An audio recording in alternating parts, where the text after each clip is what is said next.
Good afternoon, everybody, and can I start by introducing myself? My name's Mark Smith, and I'm the Vice Chancellor here at Southampton University.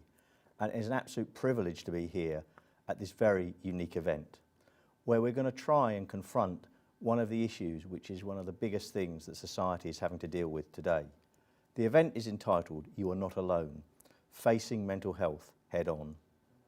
There is no doubt that within the last year and a bit, COVID has turned our lives upside down. We have had to deal with things in a very different way, socially distanced, online, and this has accelerated the impact that mental health issues have had on many colleagues and students across not only this university but across society in general. However, I think we need to be absolutely clear that mental health was an ever-increasing issue for society long before COVID. For example, the World Health Organization estimates that 1 in 4 people will experience a mental health problem at some point during their lives. If you think about that, for you sitting out there, that's a large number of you will have to deal head-on with these issues. As a globally facing, research-intensive university, we have the power to try and understand this problem and do things for the better. And today, this event is one of the ways we're highlighting the work that we can do as a community, but also the fact that we should destigmatise mental health as an issue and confront it directly. So, rather than just talk about it, we wanted to look at an innovative way about how we may help people think about how they cope with mental health issues. In a way, a stigma is something of a cultural shame. However, it should be no shame that many of us will suffer these issues. We should collectively take the responsibility of helping each other to overcome the issues, and thereby, by understanding how we can each, if we suffer from them, how we can cope with it, and if we are a colleague, how we can help others of us in our community, it is very important. So the University of Southampton, as a forward-looking research-intensive university, is committed to support this pioneering, innovative approach to break down the barriers there are in mental health care services for both students and staff, because we realise that there are many out there who need help. And so therefore I'm pleased and privileged this afternoon to be bringing you this unique event, which is a partnership with Yale University. This has been put together by Professor Andreas Martin from Yale and our colleague here, Professor Asif Ahmed, who has talked to me long about the real importance of understanding mental health issues and is passionate, as am I, about taking this issue on. There is an element of uniqueness about this event, as you're going to hear from a range of colleagues, from mental health practitioners who are going to harness the power of performing arts, storytelling and music to overcome mental health difficulties. There will also be an anonymised survey done before and after the event to try and understand what the benefits of this approach are, and you are acting to help us understand those benefits. We want to learn more from this experience, and we want you to learn from the experience. It will inform us as an institution about our policies and the way we can help best our colleagues to overcome these issues. So what we'd like you to do is see where you stand now, and then after the event, reflect on how the event has helped you to understand where you are at the end. And hopefully you will have learnt things from the next couple of hours that will have helped you understand your own position. So I hope this is going to be, I'm absolutely sure this is going to be an unforgettable event, a combination of live music, spoken word poetry, and reflections from mental health professionals sharing their own personal stories about understanding, recovery, and best of all, hope. Therefore, I'm hoping today will be a very uplifting event. And of course, it's set against a backdrop of Black History Month, where the overarching theme that this university is trying to convey of inclusivity, we absolutely understand that the pandemic has had differential effects on different parts of our society. And I think, again, we have to admit this and understand how we help deal with it. Anyway, that's enough from me. Again, it's a great privilege and pleasure to be here in an event which I hope will make a real difference, and it will make a real difference for the better. Thank you. So now, with that, we're going to start with the main components, and we're going to undertake the first survey. So a code will come up on the screen shortly, which then allows you to engage in that survey. Thank you.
Good afternoon, everyone. Thank you very much for coming to this unique event held by University of Southampton and Yale University School of Medicine. Thank you, Vice Chancellor, for your kind words and for initiating this event, which I had said to the Vice Chancellor that, if you want inclusivity, mental health should be part of it. And he said, let's not just talk about it, let's do something about it. And so this is how this event came about. And instead of just being for students, we decided it was important that it's done for everyone because, as he pointed out, this is a time when lots of people are suffering from the lockdowns, etc. And we all suffer in some ways mental health issues in different ways. Sometimes you don't even know you have a mental health. I have severe ADHD, I'm dyslexic, I'm deaf in 1 year. And I say to everyone, if I can do whatever I've done, you can do too. So, and the great thing about this theme is you're not alone, facing mental health head on. And now I'd like to introduce you to Professor Martin, who holds the chair of psychiatry at the University of Yale School of Medicine. He's a world-renowned scientist, clinician, practitioner who's held for 10 years. He was the editor-in-chief of the leading childhood and adolescent psychiatry journal in America. So can I switch to say, can I welcome Professor Martin? Hello, I am Dr. Andres Martin, and I am delighted to be with you here today at the University of Southampton. Together with several of my colleagues, we are coming to you today from Yale University in New Haven, Connecticut, in the northeastern seaboard of the United States. We may be thousands of kilometers apart, but we are really just a little skip across the ocean, across the pond from each other, and we are so happy to be with you here today. We are today to talk about mental health. And let me start by talking about stress. Stress is a universal experience that we have all had. Let's put stress on one side of the continuum. On this other end, let's put mental illness.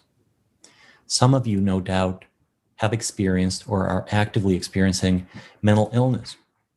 Those of you who are not might say, well, that doesn't affect me. But in fact, we know that about 1 in 4 or 1 in 5 adults suffer some mental illness. So these are not rare conditions. And in fact, all of us panelists are suffering or have suffered or are dealing in some way with mental illness. The core message that we have is that you are not alone. You are far from alone. You are in very good company. And we are much more similar than we are different, whether across countries, whether among those who do have a mental illness or not. Our struggles are not all that different. And some of the ways of making your life better, whether you have a mental illness or not, are universal. So we are much more similar than we are different, and you are not alone. This is a refrain that you will hear over and over again today. If you think about the words mental illness and mental wellness, it turns out that the message, the code, is hiding there in plain sight. Think about it. Mental illness. Me, I. It's about the self. It's solipsistic. It's self-centered. And that is one of the things that can lead us into mental illness or be one of the consequences of being mentally ill, this isolation. The way out, the way towards recovery, towards feeling better, towards wellness, is about we. It's about seeing that we are much more when we come together as a community, as individuals, when we are not alone. So moving from the me and what I would say is a me crisis in our society to we, to recapturing that. We're doing it in a small way now, virtually.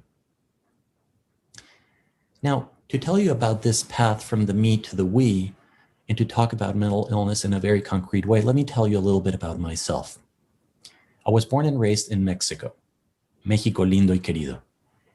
I attended the National University of Mexico, where I obtained my medical degree. And through many twists and turns of fate, I ended at the Yale Child Study Center. I am very fortunate to have been there for these past 20 years. And as if that were not enough, and as if having a beautiful family with 4 healthy children and a wife who I love very much, as if all of those things were not enough, between 2008 and 2017, I had the great privilege of being the editor-in-chief of our leading journal. At that point, it seemed that I had it all. I was in a peak place of my life. What could be missing? I had it all. Well, I didn't quite. And this is what happened. As you can see back then, my haircut was no different from today, but the way that I felt was, this is Gru, the character from the movie Despicable Me. And in fact, I felt exactly that. Despicable, erased, crossed out, lonely, sad, without energy, without ability to focus on the things that I do. I had physical pain that I couldn't explain in the pit of my stomach. I had very dark thoughts, including thoughts of not wanting to be alive, even though I had it all. I couldn't know what was going on. I couldn't understand what was happening. And moreover, this made little sense to me because I just didn't see where it was coming from. Now, if you think about depression as a brain illness, let me use this metaphor. One of the functions of our brain is to be a kind of radar, a kind of compass that shows us where things are, including guiding us within ourselves, detecting things and pointing to things within ourselves. We're monitoring our internal states all the time through this compass. And as that compass, as that organ called the brain gets sick, this compass gets broken and it can no longer direct us or detect those inner states. Depression and most of the conditions you'll hear about today are insidious. They come slowly. They catch you by surprise because they are a drop at a time. They don't happen all of a sudden. And even someone like me, who presumably knew much about depression, was not immune from it and didn't really have the tools to detect it as it came until it was very advanced. Now, I'm delighted to tell you that today I'm doing very well and have for many years now. And I have done it through a combination of three things that I want to share with you. The first one is this. It's coming with a mess of thoughts to a therapist who has helped me to spool them back into their place, to put order into that chaos. I continue to see my therapist, not as often as I did, but therapy is a very good thing. I have taken medication and I continue to take medication, and it's not a big deal. It's no different from taking the aspirin that I also take every day. These two things have helped me remain well and do well, but there's a third thing as well. Let's go back to mental illness. I was a little bit down on the me part of it, but let's not throw it away altogether, because we don't want to lose ourselves. We don't want to lose the me in our path to getting better. So let's give a little bit of credit to the me. Let's bring it back here again and tell you about the third thing that I did. And that was finding meaning.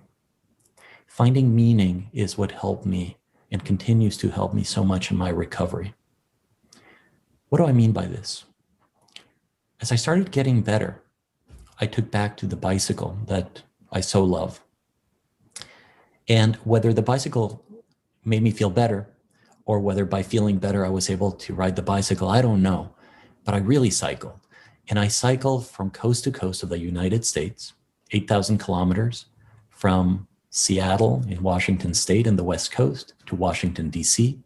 It was a wonderful thing. And you see me here in Wyoming, in the northeastern corner of Wyoming, at the beautiful Devil's Tower National Park. And this image, which to me is iconic of that trip that I did in 2017, also shows the great pride that I have wearing my Yale regalia. I am so happy in such a beautiful place. But the key here is not a beautiful ride or even about cycling. Rather, it's about finding meaning. Because what I did is that as I started cycling, I started connecting with people and turned my cycling event into a collective event in which we raised funds and we raised awareness for children's mental illness. So I found meaning in this way, and I encourage each one of you to find meaning. It doesn't have to be through an epic bike ride. It can be in small deeds. It can be in so many ways. But finding meaning, giving back. I have 3 take-home messages for you. The first one, I'm hoping, and we are all hoping, that by sharing our own stories and by making things talk aboutable, that we are starting to do something positive. Now, we're not that original, we Americans. In fact, we look to you. We look to the royal family, who has paved the way in such a beautiful way through their Heads Together initiative, #OkToSay. And we have just been so impressed by what the royal family has done here. What we're doing here is emulating, extending, building on that. The second thing is that you are probably very good taking care of your loved ones, your family, your spouse, your partner, all sorts of others. But are you as good in taking care of yourself? So turn this around and be compassionate with yourself and ask yourself, am I doing unto myself what I'm doing unto others? That will help tremendously. Finally, a reminder that mental illnesses are real. They are very common, but most importantly, they are treatable, they are preventable, and life gets better. And you will see multiple examples today of that. So we thank you. I thank you for your attention. And this enemy of ours called the COVID situation, this virus has wreaked havoc in the planet. As I speak to you, over 210,000 Americans have died, countless around the world, in the UK, everywhere. And in the midst of all this tragedy and loss, there are shoots of hope. There have been good things happening. In fact, we are here together in part because of the pandemic. Were it not for it, I don't even know that I would know how to use Zoom. I don't know that we have connected. So we've started this connection out of this chaos, out of this pain that is the pandemic. I don't know where we're going to be next year. But my hope is that what we've started today, what we're starting today, in building, of course, on the work of others, my hope is that next year we can take it to other universities across the globe. And we're actively working on that so that this little ripple of hope that I hope we have started today will become something of a global movement. But before we go there, I want to thank you again on my behalf and that of my colleagues who will follow me. And from a very troubled and pained United States of America, just a few days before a momentous election, we send you much love to a Britain, to a United Kingdom that we love, that we hold dear, and that we're so happy to be with. Thank you so much. Hi, I'm glad you got a chance to hear from Professor Martin, and that gave you the flavor of the event.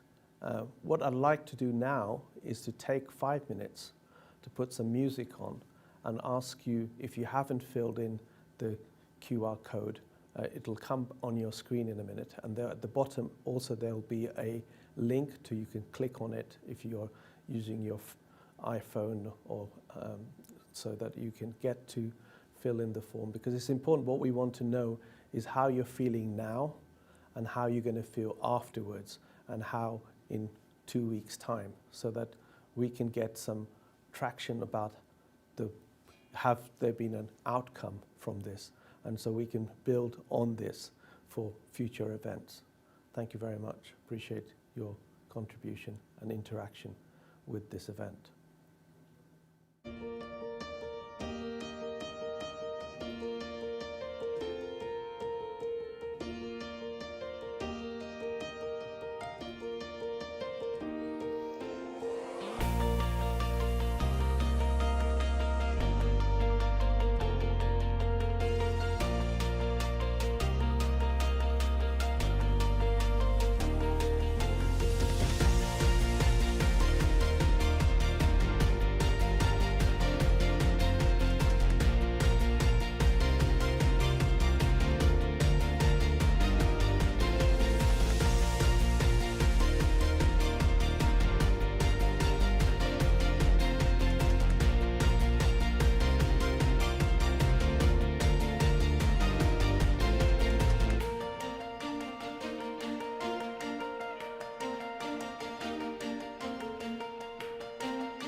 Good afternoon again. I hope you had a chance to fill the form and listen to some music and a bit relaxed. So our next speaker is Dr. Julie Chilton. She is the assistant professor at Yale School of Medicine in psychiatry, and she's going to talk to us about the impact of suicide. And the title of her presentation is For Jennifer. Hi, I'm Dr. Julie Chilton, and like Andres, I'm a child psychiatrist with depression. But I'm not here to talk about that today. I'm here because stigma killed my older sister. Life started out pretty good, almost like a fairy tale, really. I had two loving parents, and I grew up in a house that my friends thought looked like a castle, and we were the three princesses, the three J's, Jennifer, Julie, and Jessica. Jennifer on the far right with the blonde hair, Jessica in the middle, and me being silly. So Jennifer was definitely the most fun, the one who always did the wildest things and was the most entertaining, but also broke a lot of rules from a young age. And unfortunately, she didn't like to take the easy path and didn't like to hear the word no, and that did bring her a lot of pain, even from the time she was a child. We were only 13 months apart, and while we didn't always get along, she was always someone I looked up to and wanted to be more like, especially since I was a bit of a late bloomer and an ugly duckling compared to my beauty queen older sister. And once she got into her teen years, she really took the rebel thing a bit further and started sneaking out and stealing my parents' car and doing all those kinds of things. And I think the more rules she broke, the more I wanted to do the opposite. And I became pretty perfectionistic, trying to excel in everything I did and wanting to show only a perfect face to the world. After high school, my older sister took the adventurous path and moved to Paris to attend the American University Paris and the Sorbonne. She had been there for 2 years when I got the phone call that changed my life. I was in my first year at an Ivy League college. I had taken a safer path than her, and I was pulled out of class and told that my sister had died. A week before, my mom had been worried about her, and after a concerning phone call, had gotten on a plane and flown to Paris the next day. I, of course, made fun of my mom and joked with my little sister about what an overreactor she was.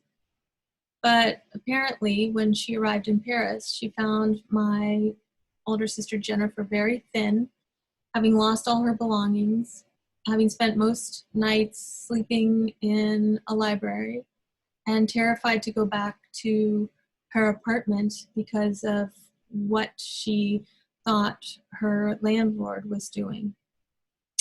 So without even having a passport, my mom was able to get her back into the country. But that was a hard task because my sister was very concerned about anybody seeing her in the condition she was in and didn't want anybody to know that she was in such bad shape mentally and emotionally. So she made my mom and dad promise that they wouldn't tell anyone she was in town. So instead of learning that she was the only one and that it's okay to say and get support from your friends and loved ones, she isolated. And 4 days later, she was gone. In her goodbye letter to Jessica and me, she told us she hoped that we would learn from her mistakes. And that didn't make much sense to us because to the two of us, she was something of our hero. After a therapist helped us understand that Jennifer probably had bipolar disorder and had gone through her first manic episode while in Paris, I started to understand maybe what my sister meant. So in her mind, I think she thought her wild and beautiful life was over, and that given that she knew no one who had gone on to have a loving and successful life in spite of mental illness, she assumed she would just be in and out of psych hospitals or over-medicated like a zombie. And at the time, that brought me a little bit of solace, because I too could not imagine my sister enjoying a life like that. And I didn't have any examples that she could have a future otherwise. In medical school, I learned something bittersweet, that many successful people have mental health issues and take medications and get therapy and do great. And the medication they take doesn't turn them into a zombie or change their personality or make them unfun or unlovable. All these preconceptions that I had, which were totally false.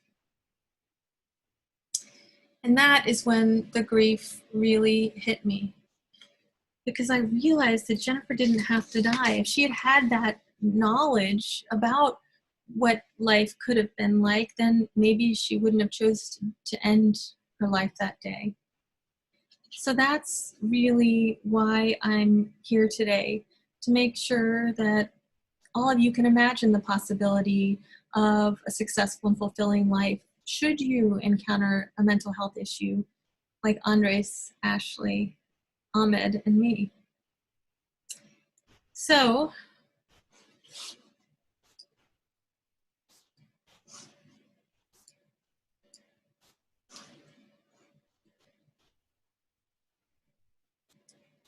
like Michelle Obama said, whether an illness affects your heart, your leg, or your brain, it's still an illness. And there should be no distinction. I wish Jennifer had known that, because I think she would still be alive today. Michelle Obama has other things that I think are great, and a sense of humor is one of them. And while we may have beat you guys at dodgeball, and certainly at making ketchup, there's one thing that I think you Brits definitely have over us, and that is the destigmatization efforts that you've really launched over the past decade or so. And I wrote about this in our psychiatry magazine. So yes, I think the royals have something to do with it, and certainly Harry stepping forward and talking about his own grief and struggles after his mother's death helped. But I think there are also other people in British life that have stepped forward to try and change stigma. And now I think you have examples of successful people in many different walks of life that have gone before you. There are models who've been open, even singers, actors, and even elite athletes. And thanks to 4 MPs who came forward in 2012 and spoke about their mental health issues, a year later, you guys passed the mental health discrimination bill, and now people with mental health struggles are allowed to sit on juries, they're allowed to be directors of company, they're allowed to be members of parliament. No more discrimination in that way. Since then, leaders in business have come out as well. So there's no reason to think that, all of these finance and management consultancy roles are out of reach if you've ever had a mental health issue. And because of their stand that they're taking, the culture of business in other industries is changing as well.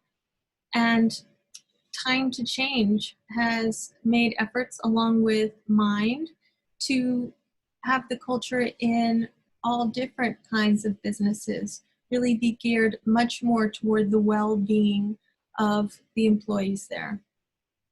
Additionally, because you have leaders that are speaking out, it's safer for people who've been through mental health issues to support other people that are struggling. And so there are also peer support groups, which have come up in all different areas and across all different racial, ethnic, religious, and industry groups. And even doctors, notoriously perfectionistic, are now becoming more comfortable talking openly about their struggles, as are dentists. And thanks to, again, the great Winston Churchill, we even know that leaders of countries can have mental health issues and still do a great job. So again, Prince Harry on Barney Gordon's Mad World set an example and had a great statement that I think holds true still. It's always sold as if everybody else's life is perfect. That's the problem. And therefore you think if everybody else's is, there must be something wrong with me. Well, there's not. And now you have the knowledge that my sister did not, that no matter your struggles, there is a place for you and a successful path ahead. We still have a ways to go, and I know the UK is not perfect, but I think strides are being made, and there definitely is a place for all of us to succeed. This QR code, if you don't mind taking your iPhones out and taking a picture, it will link you to all mental health apps that are online in the UK and are free to access. So thank you very much. I appreciate you paying attention today.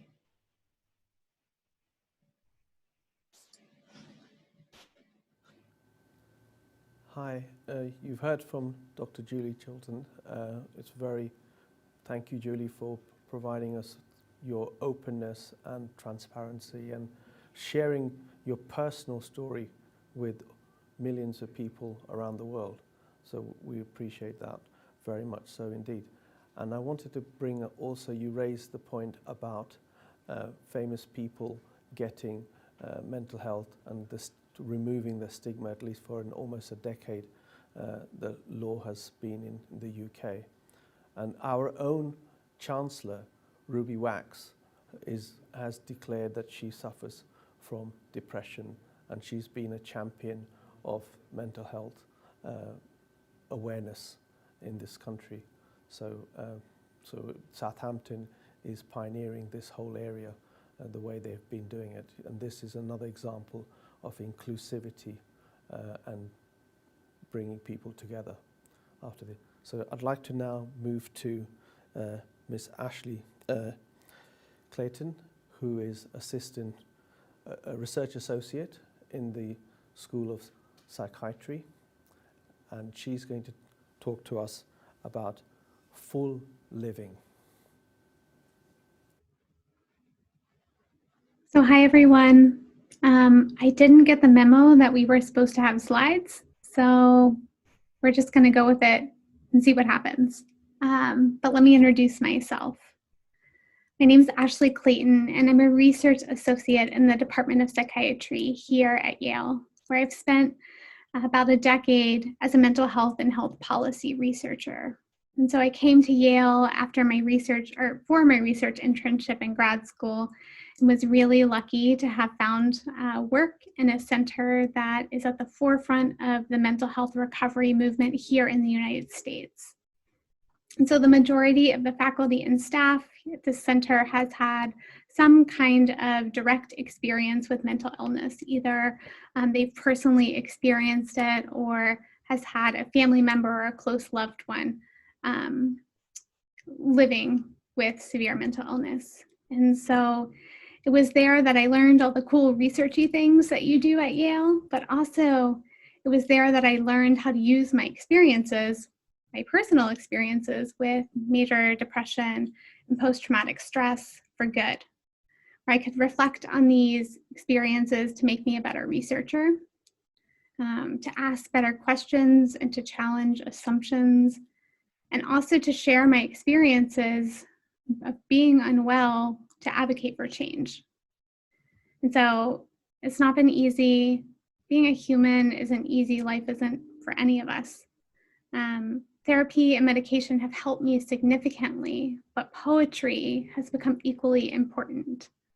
I've drawn strength from the rawness and vulnerability of poets.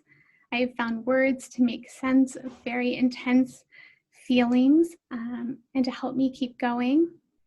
So I'm going to read you a few excerpts from poems that have helped me in hard times. What I love about poetry is it doesn't provide answers, but rather helps me find strength in myself that I might have missed otherwise, and to have some courage in knowing that other people have felt this much pain and survived too. So the first poem is untitled. It's from Nayyirah Waheed's collection, Salt.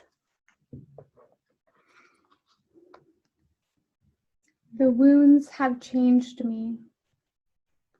I am so soft with scars, my skin breathes and beats stars. And so the next poem is called Sadness Is There Too by Gregory Orr. Sadness is there too, all the sadness in the world, because the tide ebbs, because wild waves punish the shore and the small lives lived there, because the body is scattered, because death is real and sometimes death is not even the worst of it. If sadness did not run like a river through the book, why would we go there? What would we drink? And the next poem is also untitled, but from Rangoli by Pavana Reddy. Words were created to hold silences that are too heavy to carry. And so it's in that spirit that I will now read you a poem that I've written for you, which is entitled Full Living. I know depression. I know how it gnaws your bones hollow, how it empties you out and pushes you down to suffocate under all that darkness, how it rattles your brain so hard you can't even think your way into tomorrow, how you find yourself so far away from yourself that even the mirror reflects a stranger. I know how depression breaks you because our hearts aren't made to hold this much suffering. But you are not alone. I know the pain that swallows you when you're 7 and the grown man says, "Baby girl, put your clothes back on. Better stop crying now." So you dry your tears, step back into your Lion King dress, look fine, act fine, be fine. Don't forget to leave your body behind. I know the betrayal that comes when your screams come out silent and you're too fatigued to fight, too defeated to dare to dream that your life be more than a feast to be devoured by men who seek to destroy. A life filled with trauma breaks you because our hearts aren't made to hold this much suffering, but you are not alone. I know the shame that comes when the A&E doc, too lazy to stitch up your 12-year-old arm, grabs the stapler, only to tell you you are wasting his time, he says. There are people here who actually need my help. Stop trying to get attention. But I am trying to get your attention. Somebody please pay attention. That's the problem. No one is paying attention. I am trying to tell you that here is where the pain is. Here is where I am hurting. A life filled with shame breaks you because our hearts aren't made to hold this much suffering, but you are not alone. Depression has laid me bare in shower stalls, wandering hospital halls, and in someone else's bedroom. It's left me compromised and victimized and stigmatized to wake only to die again in the morning. I've been afraid of my own mind, not knowing if I've lost it or if he stole it or if it's gone forever, no longer knowing what's real and what's true. A life filled with terror breaks you because our hearts aren't made to hold this much suffering. But you are not alone.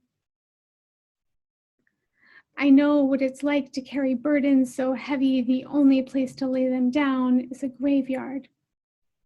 Like God miscalculated the strength of your spine or thought you less broken than you turned out to be. I've pleaded with the universe in desperation, offered prayers to gods I stopped believing in a long time ago. And I know there are things I haven't survived. Some pieces of me got lost in the wreckage. And though my brain isn't always a reliable friend and I too easily slip back into the darkness, I have come to know that there are days beyond these days of too much pain and too much emptiness. They say what you remember saves you. And I'm telling you my story to help me remember that I am still here. To help you know that other people feel this pain too. There's nothing beautiful about the breaking, nothing inspiring about being picked apart, nothing peaceful about oblivion. There is no silver lining in the middle of the suffering. But there is hope that even though you are hurting, you will hurt less. And even though you feel lost, your homecoming will be a celebration. Your dry bones will rise again. Lamentation and joy will find their way to each other in this marriage of this thing we call full living.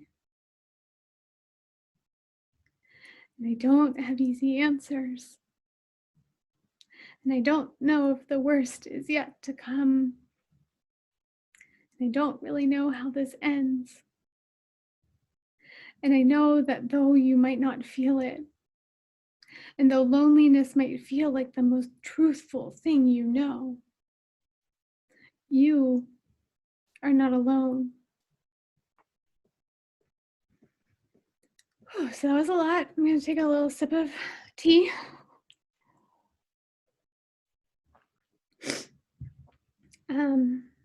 So in addition to reading poetry, I have found that writing is a meaning-making process for me. So I generally prefer to write essays, but I did write this poem to share with you. Reading other stories, other people's stories has given me fortitude, and writing and sharing my story helps me feel less alone, and I hope that it makes you feel that way too. This is the me, we that Andres spoke of earlier. And so my story is mine, but it's not mine alone. And so writing and sharing my story is an act of healing. And so if you find yourself carrying burdens that are too heavy, or you can't see your way past the pain, and if hope is something you can't seem to hold on to, reach out, ask for help. Let someone hold that hope for you. But look for the pinhole of light and keep going. Wow, that was so powerful poetry from a fellow poet, amateur though I may be. I really appreciate that, what comes from the heart. You can see, you can feel it in your heart. And we've heard stories, personal stories. We heard from Andres' Me, We, which is the shortest poem in human history, said by an uneducated, from a degree point of view, was Muhammad Ali in Harvard. He first said that spontaneously, and it's the shortest poem in history.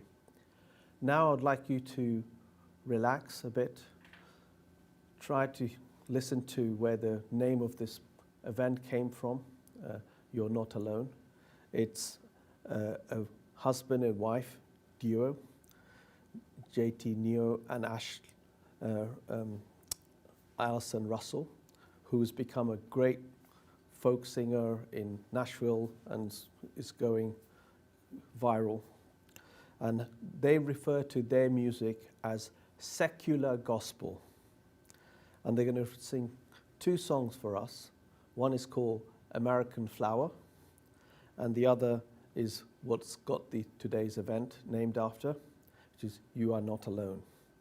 So Alison will join us also later as a moderator, discussion that will go on after the musical events are over.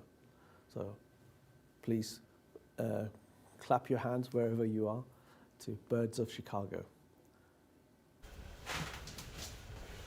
Hello, we are so honored to be here with you all today.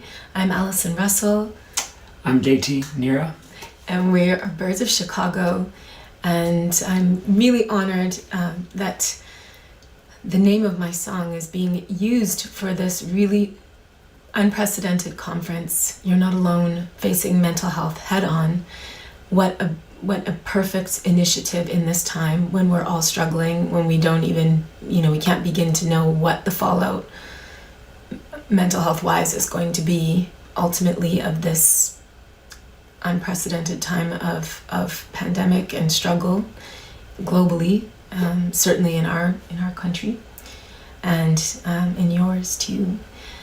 We love coming to the UK. We've been to Southampton, not the university, but the area. So it's lovely to kind of pop in virtually. This song, You're Not Alone, I wrote during the first separation that I ever had, longer separation from our daughter, Ida, who is now almost 7, but at the time she was just turned 4, and I had to go make a record away from home for the first time, and I was missing her so much, but also really cognizant of my privilege having the kind of partner that I have, who's a supportive, amazing father and supportive of my dreams and hopes and career. And, knowing that she was in the lap of love, knowing that she was not just with her dad, but that we were surrounded by a community and chosen family who love our daughter and who will be there for her, even when I have to physically be away.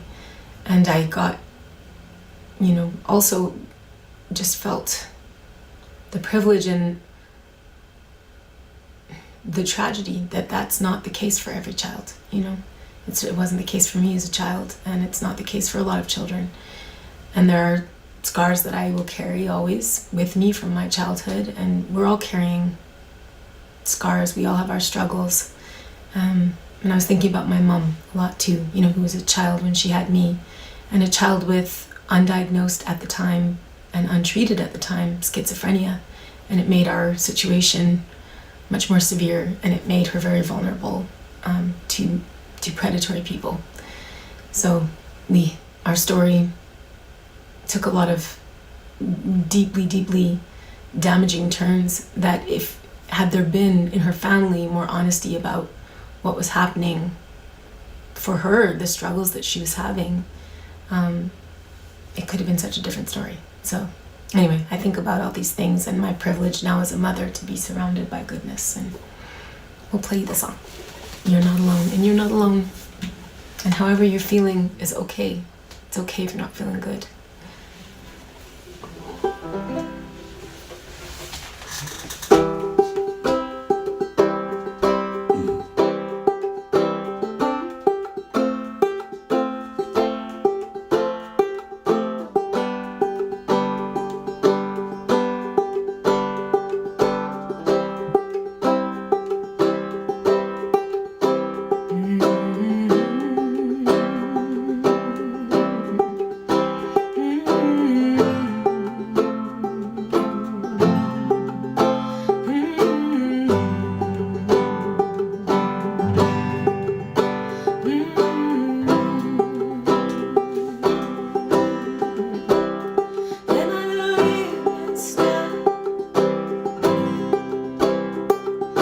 right you are. Anywhere you go, you're not alone. Rocks and bells and angel wings, every little shiny thing. Anywhere you go, you're not alone. You're the North Star and the compass. I was found in something wondrous. Anywhere you go, you're not alone.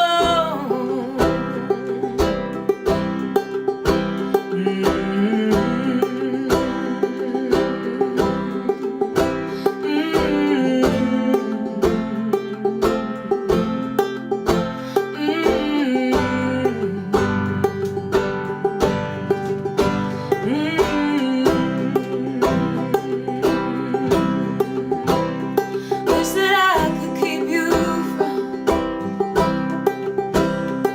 sorrow and harm. None of us is here for long, but you're not alone. In the cradle of the circle of the worlds who came before you, this strength is yours now. You're not alone. Sparrows in the morning, crows at dusk, singing with your daddy. We have love. We have love. We have love.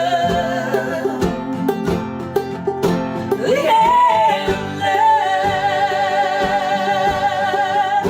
You're not alone.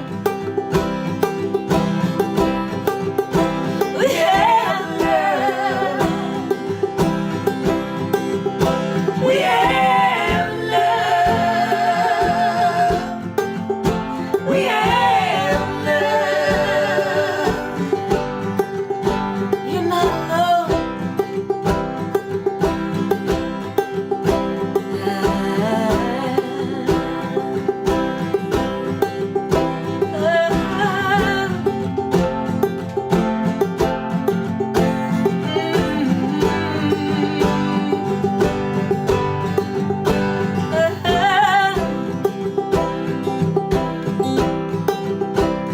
De l'Afrique à l'Acadie,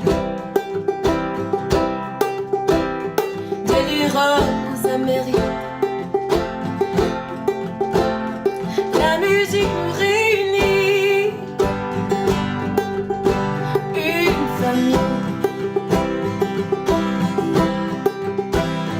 La musique nous réunit, de la Louisiane sans souci.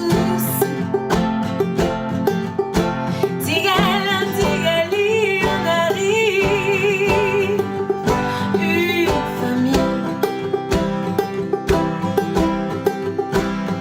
Emily Living Star, everywhere.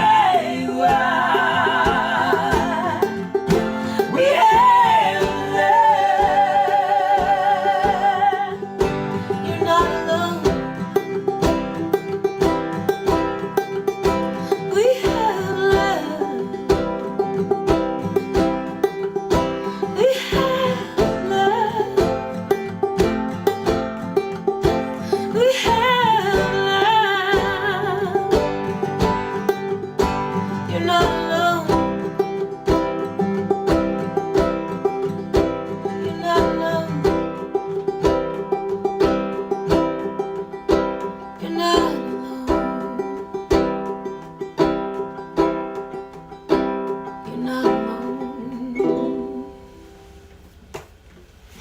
pretend you're not. We never are. The next song we're going to do is called American Flowers. And when Ashley suggested we do this song, I wondered if at first a song called American Flowers might feel a little too American to a UK audience. But Ashley, and I think it was pointed out to me how absurd that is, because the poison that is running through the veins of my country, well, we do not have a trademark on that poison. There is a kind of bubbling up across the world right now. I don't have to tell you of old poison, old hates, the bigotry, nationalist hatreds that we haven't quite found a way to rid ourselves of, as I believe we as a are people. I believe we will.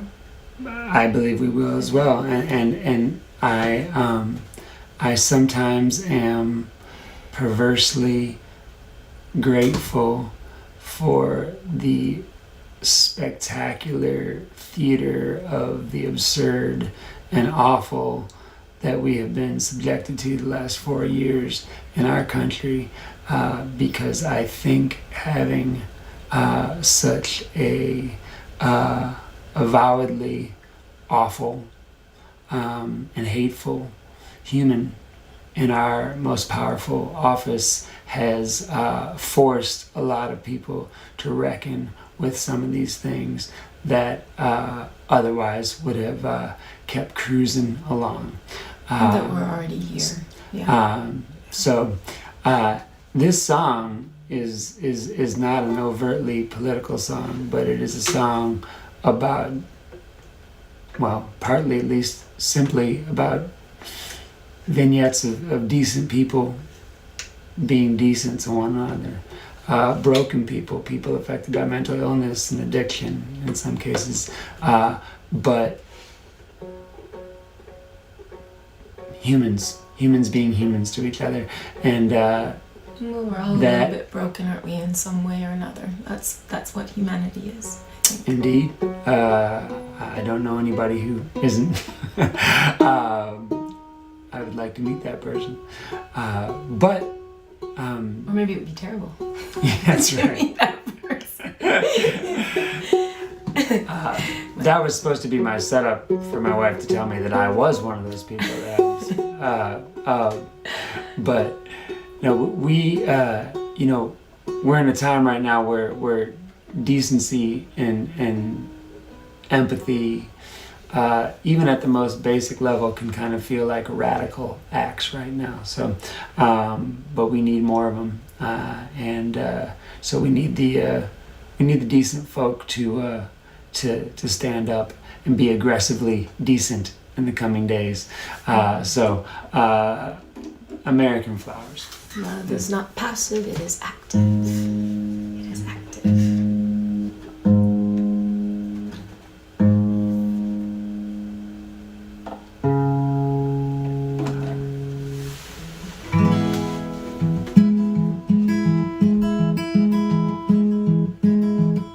I've seen American flowers all across this land, from the banks of the Shenandoah along the Rio Grande. Do not fear the winter blowing in the hearts of men. I've seen American flowers, they will bloom again. On the south side of Chicago, man who's not yet grown went out for a ride, but the car was not his own. Well, he did not see the stop sign or the boy on his skateboard, and now he's lying broken on the ground. nobody around.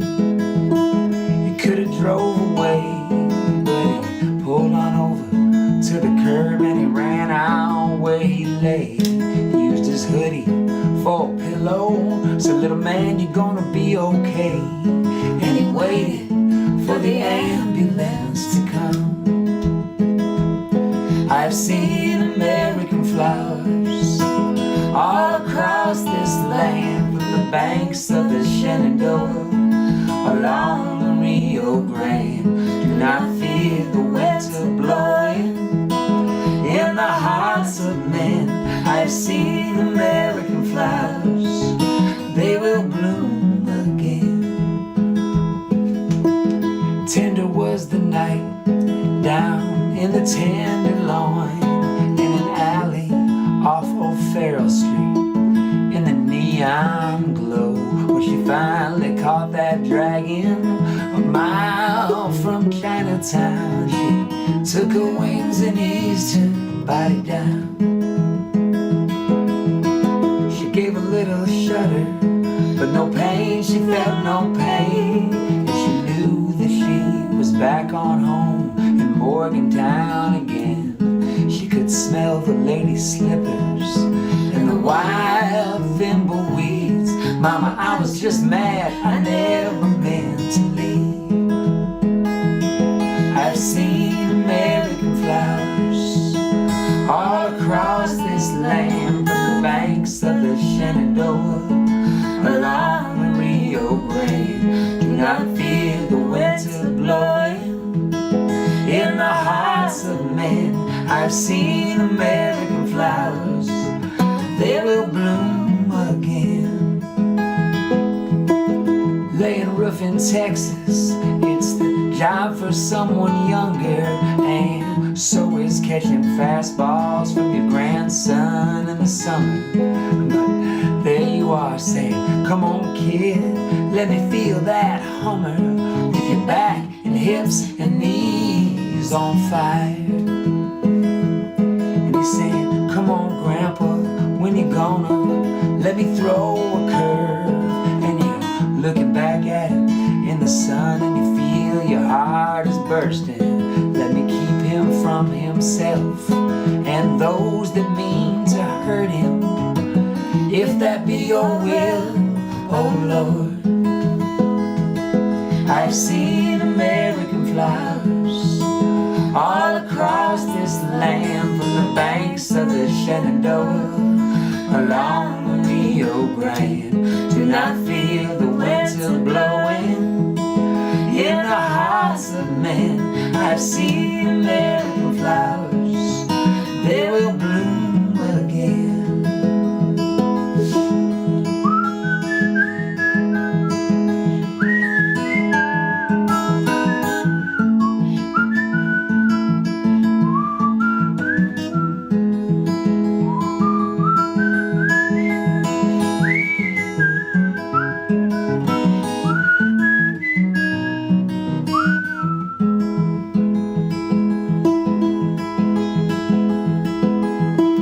Right there off the interstate in northwest Ohio, in the amber waves of grain, in the assemblies of crows, there rose the two twin spires beside a golden dome, the Islamic mosque of Greater Toledo. I was flying down the highway when it caught my eye. I was sipping red cream soda, I was listening to Johnny Pride, and I saw that golden dome against a pink and purple sky. I was singing, don't let your baby down. I've seen American flowers all across this land, from the banks of the Shenandoah along the Rio Grande. Do not fear the winter blowing in the hearts of men. I've seen American flowers, they will bloom again.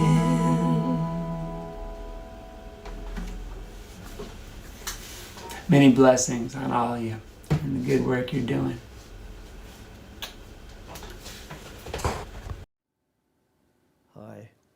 hope you enjoyed Birds of Chicago and American Flower.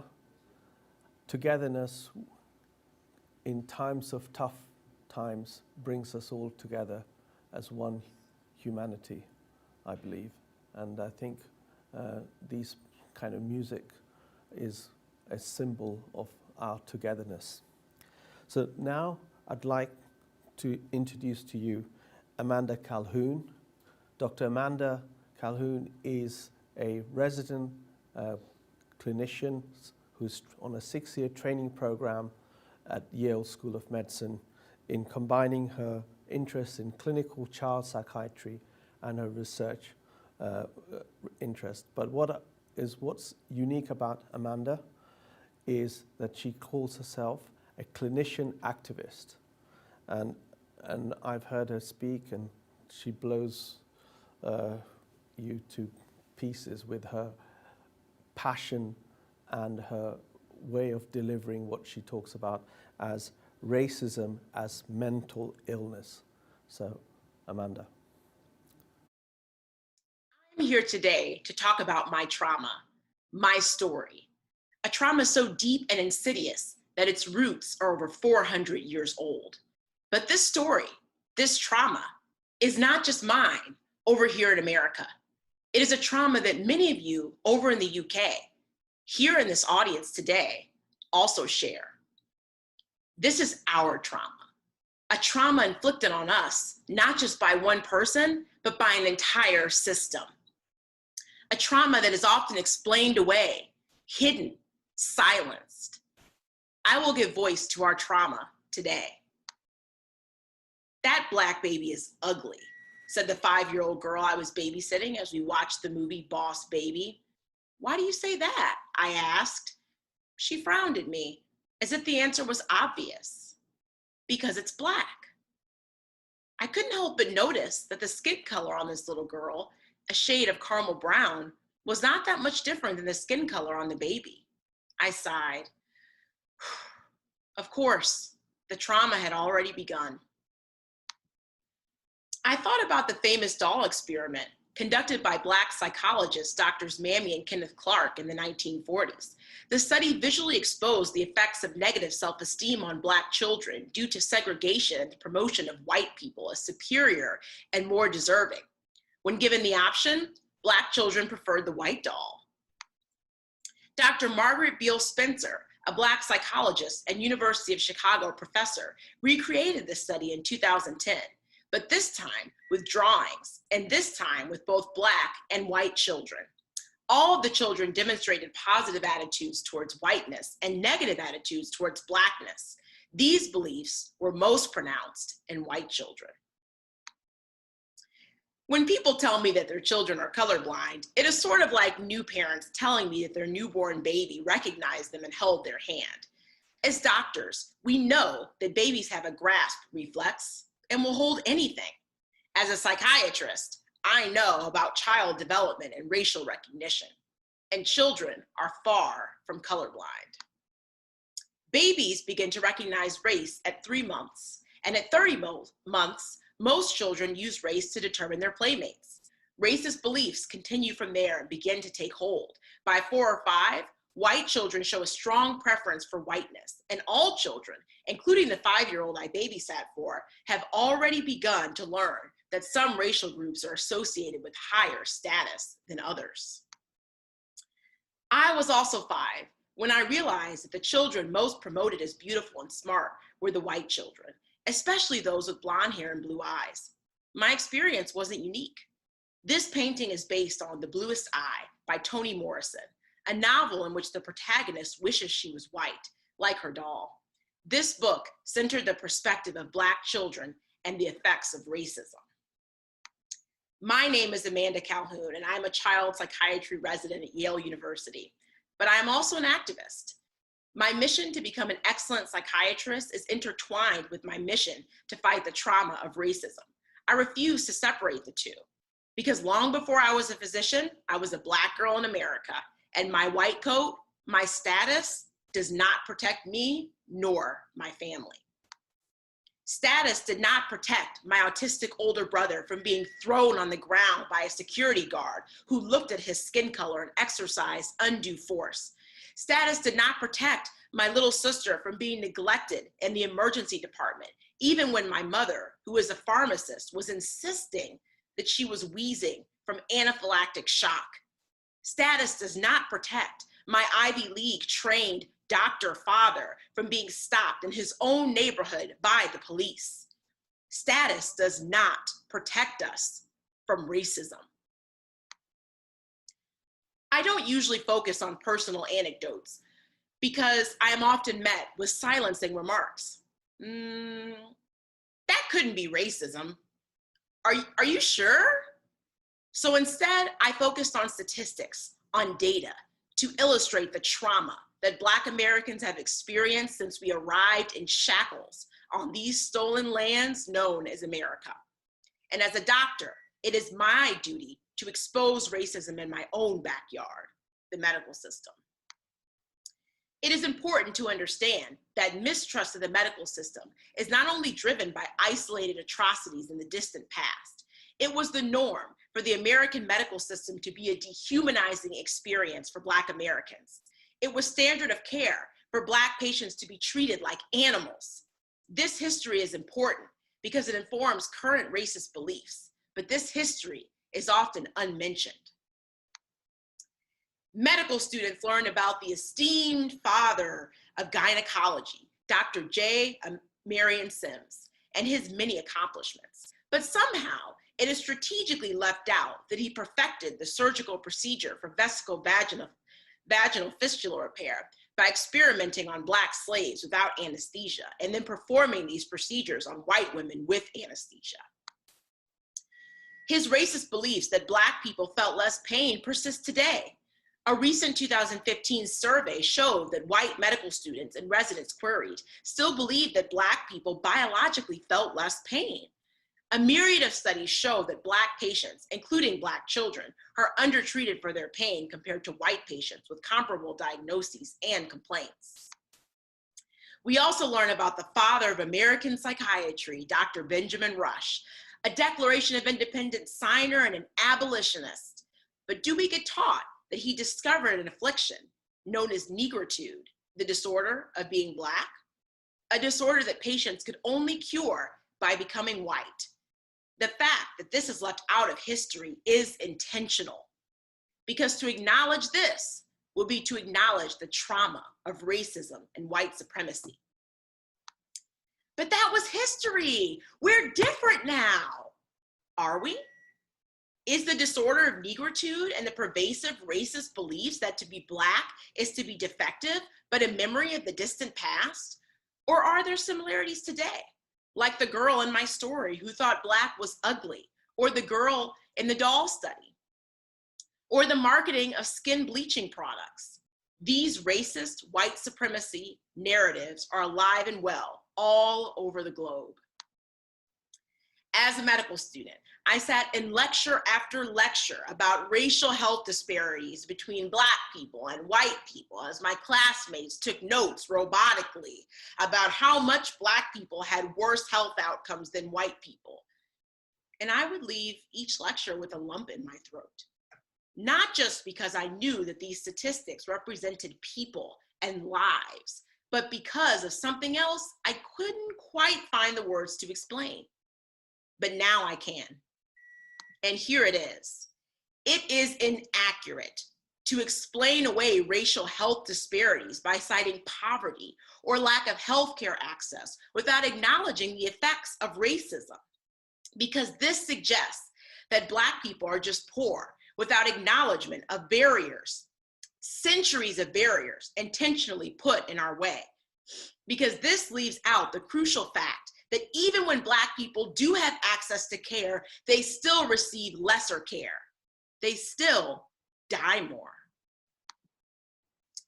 Did you know that college-educated Black women are more likely to die from pregnancy-related complications than white high school dropouts, in part due to racism and neglect by healthcare providers? A recent survey showed that over a third of Black women say that they were discriminated against in the healthcare system by healthcare workers. Did you know that the chronic stress of racism affects physical health, including birth outcomes? Racism is trauma, and it is killing Black people, and not just Black Americans, but many people of color all around the globe. To the people in the audience today who know too well the trauma of racism, of colorism, of white supremacy, of being lesser, of being silenced, of being told, whether passively or actively, that you are no good, know that you are not alone. You are beautiful, you have value, you matter. And know that there are many more physicians like me who are committed to dismantling the racist system, the medical system, and committed to protecting you. And to those in the audience who have not experienced racism, I hope you are empowered, driven, angered to action. I hope you talk to your children and your family about race. I hope you read and start to unlearn the racism that has been baked into systems around the world, baked into famous movies like this one. And most importantly, I hope you will join with us to end the trauma of racism and white supremacy, because we can't do it alone. Wow, what a statement. My white coat, my status does not protect me. Well, that needs to change, and we will change it together. I'd like now to thank you, Amanda, for that very insightful information to all of us, and we all need to understand it in our own ways. But I would like to now introduce you to Dr. Ahmed Hankir. He is known to many as the wounded healer. He's spoken at various meetings across the UK on behalf of the Royal Society for Psychiatry. And he is a clinical fellow at the prestigious King's College Psychiatry Institute. And he will talk about a wounded healer faces mental health head on. And he's one of those unique people who presents his message in a theatrical manner. So I will get Ahmed to come on and speak with you. Let me just put my mask back on. Thank you very much. Ahmed?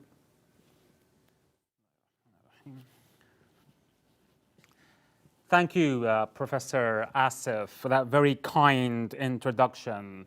So, as Professor Asif said, I am a wounded healer, or I identify as a wounded healer. Now, many of you might be thinking, what do I mean by that?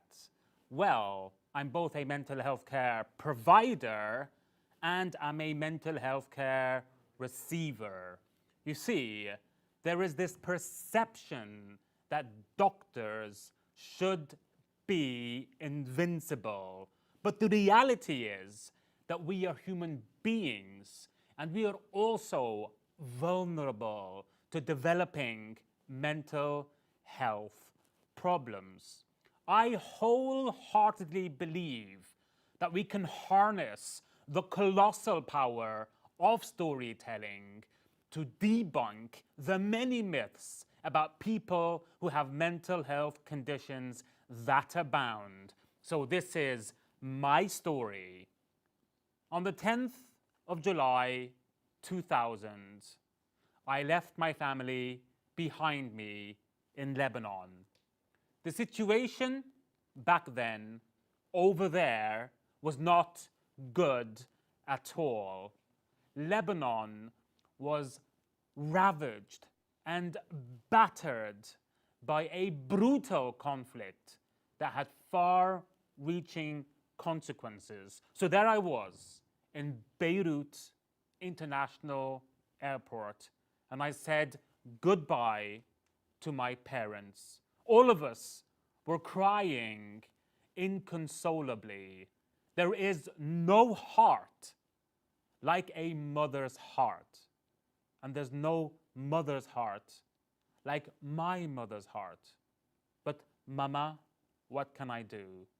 I had no other choice.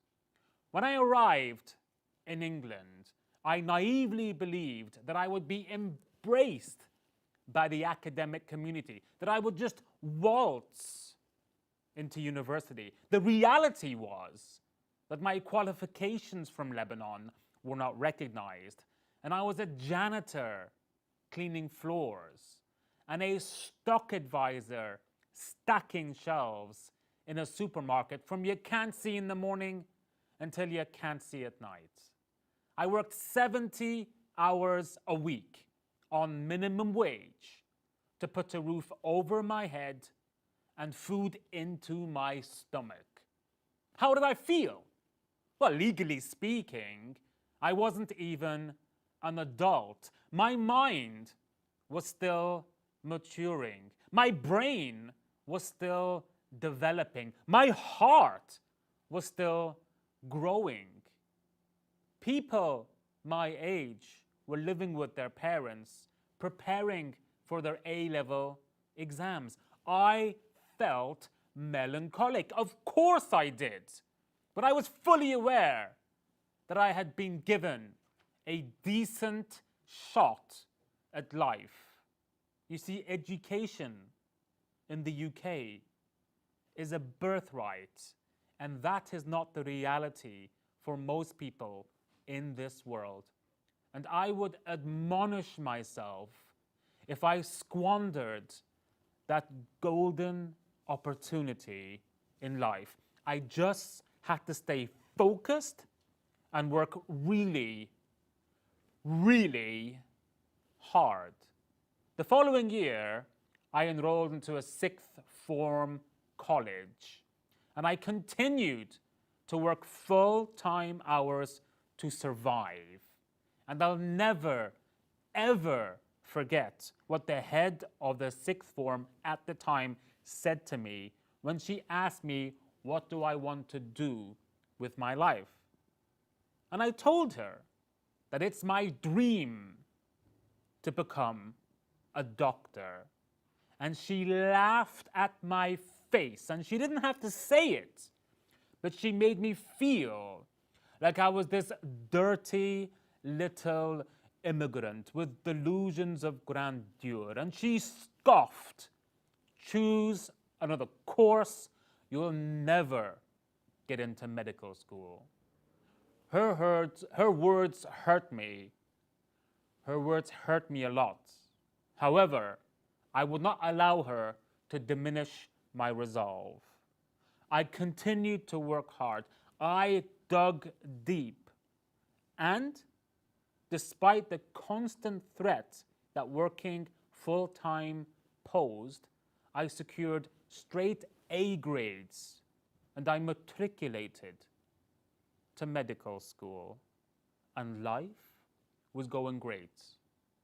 Up until July 2006, when I was a third-year medical student, I woke up one morning to discover that my hometown in Lebanon was bombed and that hundreds of people were killed overnight.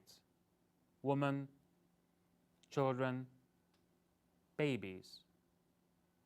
My world turned upside down. My nightmare turned into a reality. I saw dead bodies strewn on the streets of Lebanon, and I feared that my family were among the dead. Unbeknown to me, they were evacuated by the British government. I felt powerless.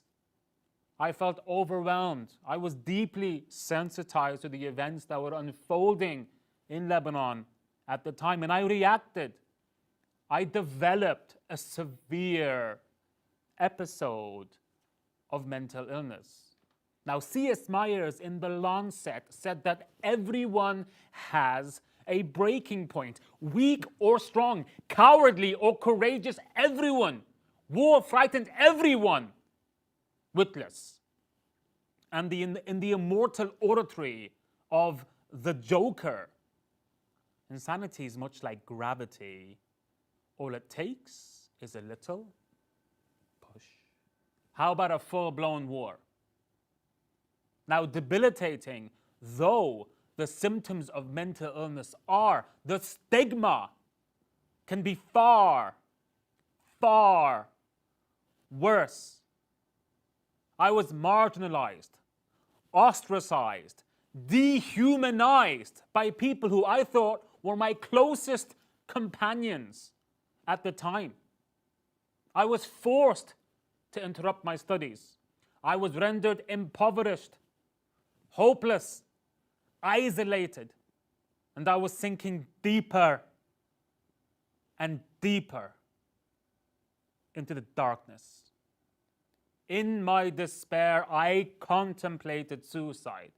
But as a practicing Muslim, suicide is forbidden in Islam, and this deterred me from acting upon these suicidal impulses. My faith was a protective factor, and my faith remains a protective factor.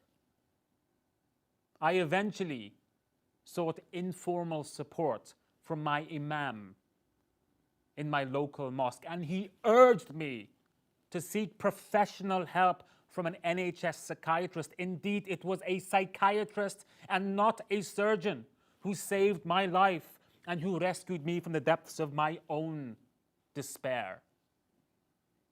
I gradually recovered. I got back on track. I resumed medical school with a renewed determination and resilience. There was a fire burning in my belly and thunder in my heart to realize my potential. Against all the odds, I qualified for medical school. However, I had been rejected and ridiculed and humiliated for so long that I was inspired to work above and beyond the call of duty, and all the pain, all the suffering, all the sacrifices paid off, because in 2013, the Royal College of Psychiatrists conferred upon me the Foundation Doctor of the Year award.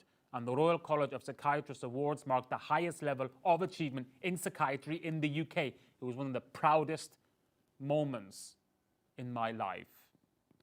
I was fully aware that many medical students like me didn't receive and don't receive teaching on the devastating effects of mental health related stigma. So inspired by my fellow survivors, I pioneered The Wounded Healer, which traces my recovery journey from impoverished and suicidal man from a black, Asian, and minority ethnic background with mental illness to becoming an empowered mental health advocate. And The Wounded Healer has been described as an innovative method of teaching that blends the power of the performing arts and storytelling with psychiatry.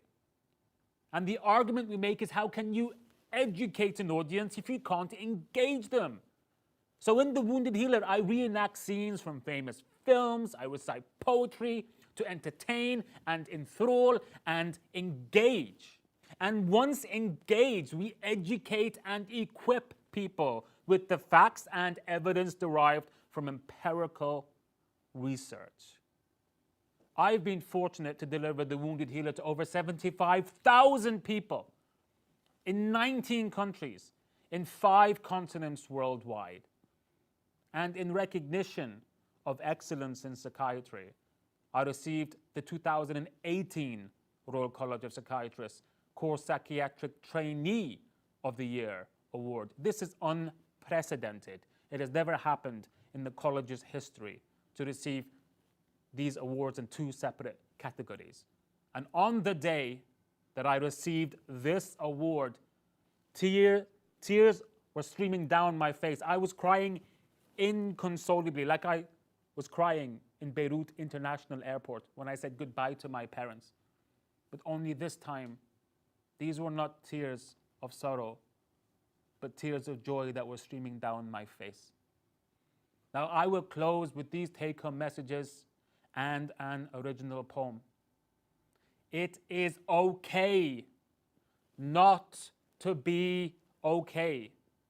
There is no shame in experiencing mental health problems. Seeking help is a sign of strength, not a sign of weakness. Effective treatment is available and recovery is a reality for the many and not for the few. We're inviting you to join our cultural revolution, to dignify and empower people with a mental health condition. And this is my poem, The Conflagration in My Wake. Regard the conflagration in my wake, an inexorable inferno burning bridge after bridge. Emancipate me from the shackles of my mind. Release me, I beseech thee, from the indignations of my past. Take up the quill, I will, and relate my tale of woe I shall. But wait, an incandescent silver lining? Was it not the mystic Khalil Gibran who proclaimed, the more melancholy carves into your being, the more jubilation it can contain, and even the beauty of birth, even the beauty of birth will leave its own scars. So adorn my face then, not with a masquerade, but with a smile that never fades. And patient no more, but healer now I am, and off into the kingdom of the sick I shall foray, with lineament and manner born out of experience as my instruments of healing. And as I behold my neighbor's gaze, she whispers unto me, you're a good doctor, Dr. Hanker. An unbridled joy just gushes forth from my heart. It's not me who heals you, my dear, but it's you who heals me. People experiencing psychological distress in any of its many forms, I know, believe me, I know that the world can be a dark and lonely place. But please, please don't give up hope, because if I can recover and function and succeed and realize my dreams, every fiber in my soul tells me that you can recover, function, succeed, and realize your dreams too. Thank you.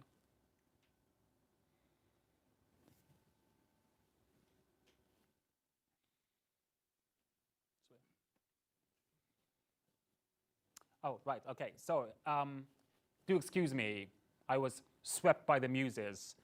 It is my great pleasure and privilege to introduce you all to the emerging British artist, writer, songwriter, also known as Orca Boy. And he is also an NHS doctor working in the front line of our beloved National Health Service. And so without further ado, Orca Boy, over to you.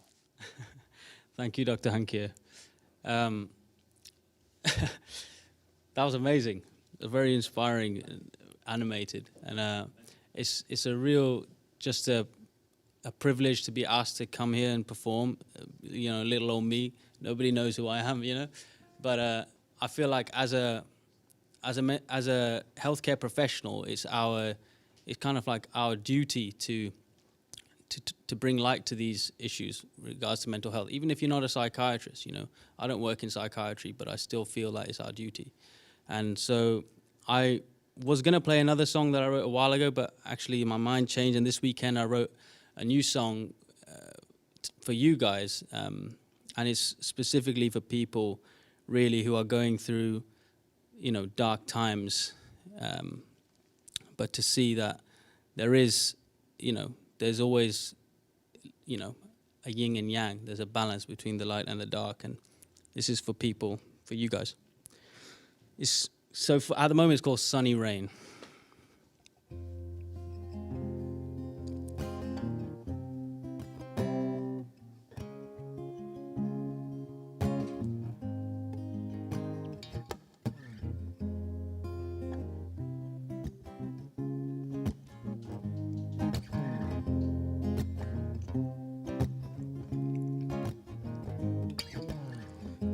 midnight rain feels okay.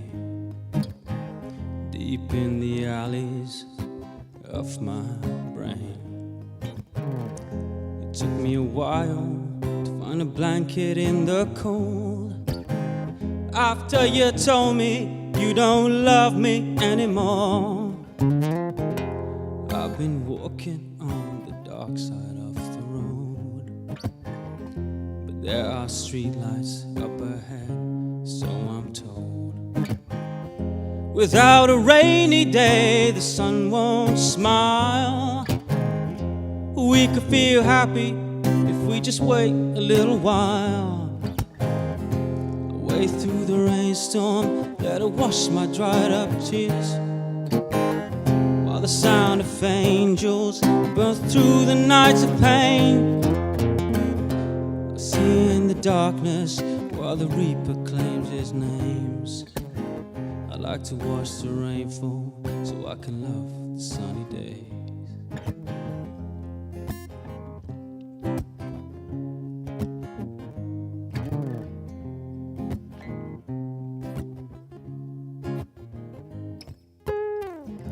Look in the puddles the storm left behind, see if your reflection still floats next to mine. I'm sorry when I told you that I was out of time to tell you how I really felt. By then you changed your mind. See, I was walking on the dark side of the street, but I found the lights to guide my soaking feet. Without a rainy day, the sun won't smile. We could feel happy if we just walk another mile. Away through the rainstorm, let it wash my dried up stains, while the sound of angels burns through the nights of pain. I can see in the darkness while the reaper claims his names. I like to watch the rain fall so I can love the sunny days. I like to watch the rain fall so I can love the sunny days.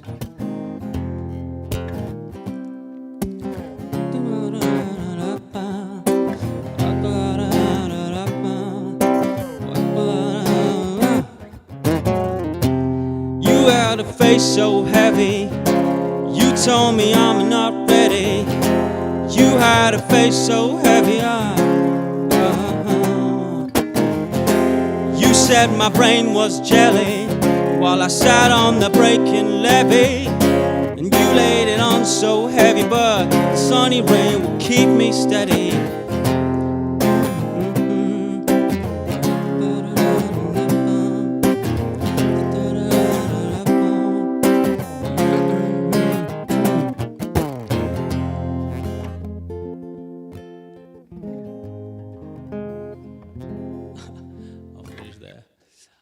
I couldn't remember everything, but I gave it a best shot.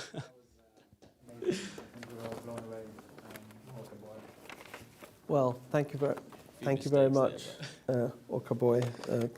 We're now going to move to a live panel discussion between University of Southampton and Yale University School of Medicine from the Department of Psychiatry.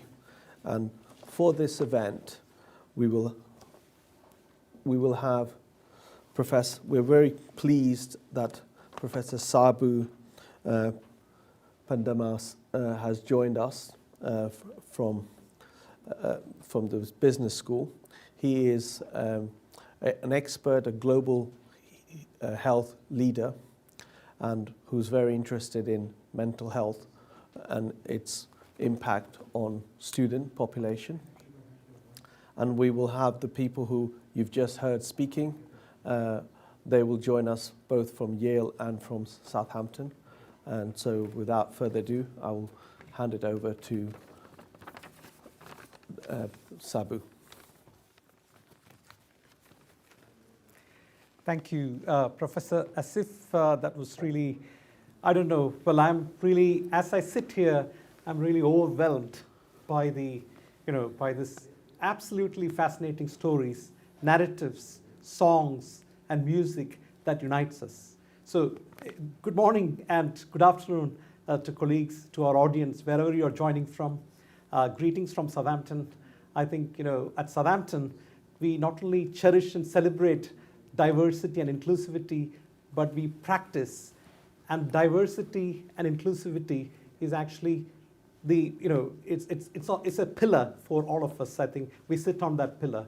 It's reflected in almost all activities, whether it is teaching or whether it is research or whether it is enterprise or whether it is with this global engagement. And now today we are also very fortunate to be working in global partnership with Yale University with such distinguished speakers and wonderful colleagues. I'd also like to really echo what our Vice Chancellor said, that inclusivity is the cornerstone of our lives. I think that we need to really remember. But more importantly, I think when we talk about mental health and well-being, it's all about the basic human right. So without that right, I mean, it's universal.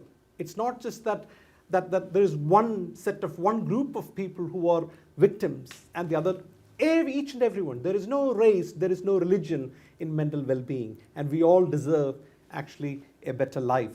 And that's why we have really assembled here. Today, it's actually a pilot, an experimental dialogue between these two institutions and our lovely colleagues who sang these songs. And I was overwhelmed to listen to all the wonderful presentations, the poems, beautiful poem, and the inspiring sort of lecture or inspiring speech from our colleague here, and also the song that you just heard. These all echo, I think, the reality of life.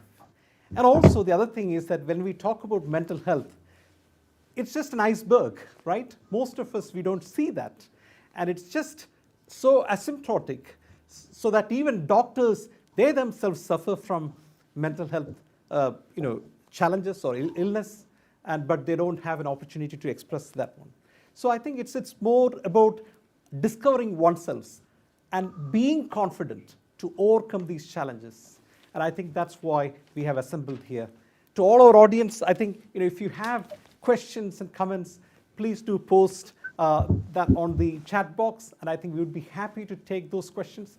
And what we want to really achieve here in this particular session is actually a constructive discussion on the ways that we can actually work together to improve our health, mental health and well-being, so that no one is left behind in this real world. May I also conclude this introduction by quoting a very famous American cartoonist who said that life is like a 10-speed bicycle. It's a 10-speed bike, and most of us have gears we never use. That's it. So we have to really identify our potential. We have to make the best use of that potential, and that's exactly what Dr. Hanker was actually alluding to, that we have opportunities right in front of us. With that note, I think may I just invite the audience and also the panel to join this wonderful discussion. Thank you. So the best thing, I think perhaps Professor Andreas Martin, I think, we would like to start with you. I think you really touched upon a very important aspect of stress in our modern life. I think particularly what we have actually seen over the last 12 months, I mean, or even more than a year, or even it is beyond that. Because most of us, we don't really, whenever we feel stressed, we never express. We tend to suppress the stress and anxiety in most parts of life. I think whether it is within the family or whether it is outside family and so on. So what are your thoughts on what are the, I mean, what can we do? What can individuals do to overcome that? And not only just by simplifying, but the ways that we can communicate and connect to each other in real world. Thank you. Thank you so much. And I just want to make sure that you can hear me okay? All very well. Sound, yeah. Perfect. Well, three quick points. The first one is that I know that I speak on behalf of my speakers. We're so grateful to the University of Southampton. I'm just sad that we cannot do it in person there, but we look forward to doing so in the future. The second point is that I had mentioned that the pandemic has really kicked us all. At this moment, we have well over 500,000 deaths in this country. There was an anachronism, as you saw. We taped this at a different time when we were only, if one can think of only 200,000 deaths. So this has been a very sobering time, but I like to think that there are ripples of hope. And one of them is that we're here. We're together in a way that we probably would not have been. So I'm grateful for that. And I think that the way out is through connections. And that's what we're trying to do here. The last two very quick points that I'll make is that I'm so grateful for everyone. And Orca Boy, in particular over there, I had not heard him play this way. And I have a modest proposal, if he will entertain us. But I'm hoping that maybe in the last minute or a couple of minutes, he could maybe play while we do our post-survey, because as the Chancellor mentioned, and we're trying to not only feel good in this, and I feel very good after this, but we want to show whether it makes a difference, because you are a forward-facing, outward-facing research institution. So if we could make sure to do that, that would be great. But again, I want to thank everyone, and I want to thank my colleagues, my brave and beautiful colleagues. You heard the voices, you heard the words. You saw a kaleidoscope of what America is and can be, not what it was at the time that we recorded back in October when the world was very different. So again, thank you so much for your hospitality. Thank you, Professor Martin. Thank you. I think from there, I mean, let me just move on to Orca Boy, just, who did a I mean, I had goosebumps, and, you forget yourself. You are in that real world, I mean, of, what a wonderful song. I think I would like to really ask him, what inspired you to write this fantastic song in a very short period of time? And I think this is without any, I don't need to be biased here because you're sitting next to me, but I think it is really a wonderful song. That also links very well with what, Nero and Alison were really singing. I think beautiful connections here. Thank you, Dr. Sabu. Yeah, I made a few mistakes there, but I was nervous. It's my first proper live performance, but so take it with a pinch of salt. But that song, we all go through I'm sure every songwriter would say, when you write something, you take from every experience you have in your life what's more present in your mind at that period of time, and that's kind of like where it came from. I'm not saying that I felt suicidal. I've never felt that kind of feeling, but I felt low and recently. But so this came from that place, and I felt like it would resonate with a lot of people who go through a lot of these times, and some people who feel like the rain is endless, but sometimes you need to embrace that, and because if you live in sunny California all the time, you don't appreciate the sun. But with the rain comes the light as well. So that's kind of where that came from. Right. I think may I just now connect to our colleagues Alison and Nero. I think, how about yourself? Like, when you sang that song, how did you feel that? How did you feel the other side? Like, did you feel connected? I mean, like did you feel that connection? And what came through your mind? Those were beautiful songs that both of you sang. Thank you. Thank you very much, and it's really an honor to be here with all of you. And I've been so moved by all of these presentations. And Ashley, your poem just brought me to tears. And I think that music is, for me, music is this communion. It's not about performance, really. It's about an exchange, and whether that's with fellow musicians on stage or with people who are listening, either, of course, the dream is to be able to do that again in joyful assembly in a room together. But until that time, this medium of being able to virtually be together has been so helpful for lessening the feelings of isolation, for sure. But I think that's why anyone who writes a song and shares it with the world, you're hoping to be a bridge, to connect, to feel, fully human and fully recognized by others. And I think, that is always the hope. And that's why I write songs and that's why I share them.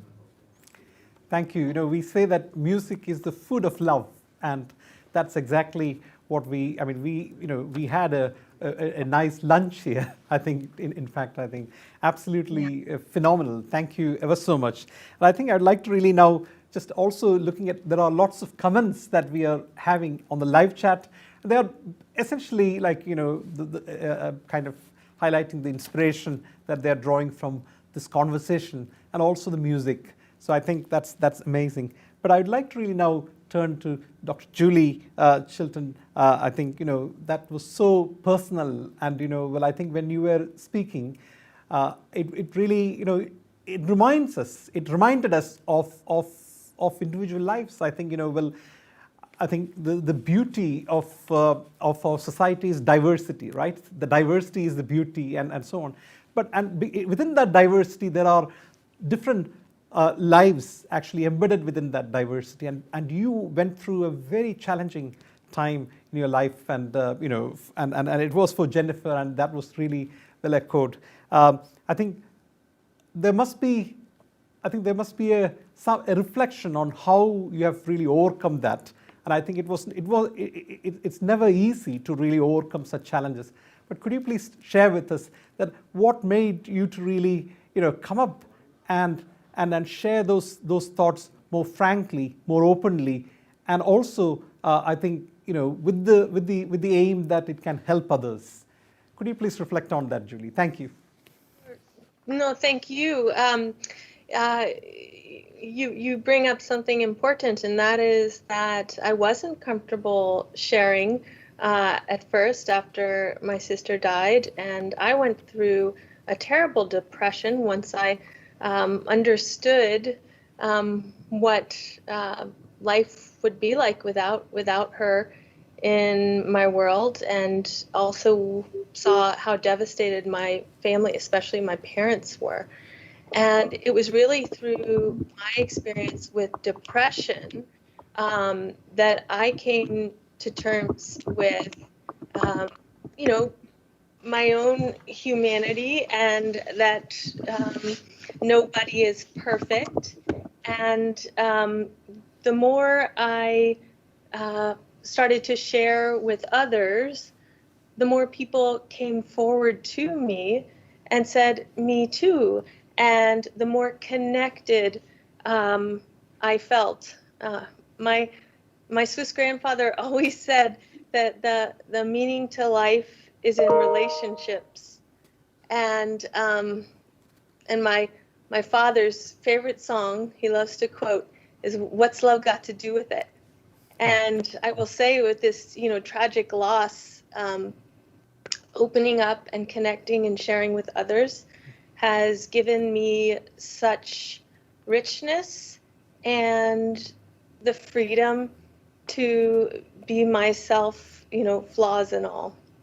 Yeah, amazing. I think the way that you have really narrated this from your, with a self-reflection, that has been really inspiring for all of us. I mean, the loss is irreplaceable. Like, we see that. I mean, yesterday, one of my dear friends in India, he passed away. Very, leaving a young family behind. These are really hard times. And so the real world, I think as we speak, the real world is really suffering that really. And what we need is that healing. And I think that healing is what we need. And we have had that wonderful, inspiring introduction by Dr. Ahmed Hankir. I think, one of the things that I think that in the 21st century, we are, as we confront with pandemic, alongside we are also confronting conflicts and wars and so on. And all of these could be avoided. And all of these, I think, and in fact, as wearing my hat as a global health specialist, I think that we have seen more pandemics since the start of the century, and equally more wars and civil wars and conflicts. At the same time, as we speak, there are places like Syria which has not even recovered from any of those damages for the last 10 years, and there are places like Myanmar where I think there's no consideration for humanity in those places. And I think we need to really reflect on these. And in fact, the impact of this on human beings, I think there is what is known as I think Professor Martin, I think you would agree that there is an accumulation of risks, and young children living in those circumstances, they grow seeing this without education, without healthcare, without care and compassion. So I think we have had that reflection from Dr. Ahmed, but I would like to really ask you, Dr. Ahmed, how would you, I mean, what is your message to the world that is currently undergoing through these, incredible levels of, conflict and war, sometimes for no reason? This is, I mean, please forgive me for saying it. Sometimes there is no sense at all. I think, well, sometimes people engage in conflict for land or water or even for power.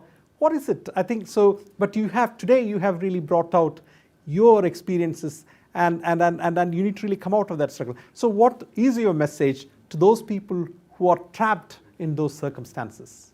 Thank you. Thank you very much for your kind comments. I'm very humbled, and I'm honored to share a platform with you and colleagues here in the UK and across the pond and in the US. And some reflections to answer your question. I think for me, and I mentioned this in my talk, it's the shame.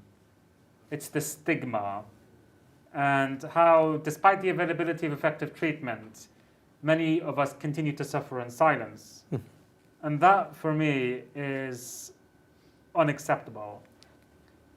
I mean, I understand why we can internalize public stigma, that we can be in denial, why there is a delay in help seeking. I understand why. Because mental health related stigma is rampant, because people feel so ashamed. But I mean, we can't emphasize this enough. And I think that's a take-home message for each of the speakers in this event, that having mental health problems is nothing to be ashamed about. Actually, I gave a talk recently about how our lived experience is a superpower. I consider my lived experience as a superpower.